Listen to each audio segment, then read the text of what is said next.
Hotel Princesa. Kami check-innya tengah malam.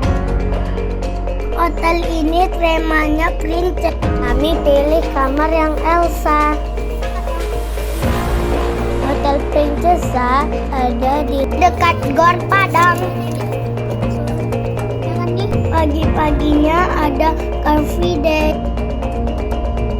Saat check out kami nggak mau mandi karena kami mandi di sini. Bukan mandi di sini, tapi di sini. Kami mandi air terjun di Lubon. Airnya jernih kali. Ada ikan kecil-kecil.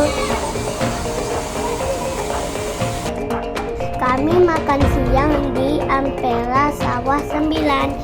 Letaknya di Nagari Ayange. Makanan dan pemandangannya sama-sama enak. Kami foto-foto dan langsung ke hotel. Ini hotel kami berikutnya.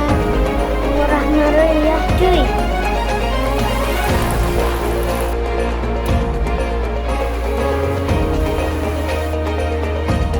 Kalau lagi cerah pemandangan di sini bagus, tapi kami sampai di sini hujan-hujan.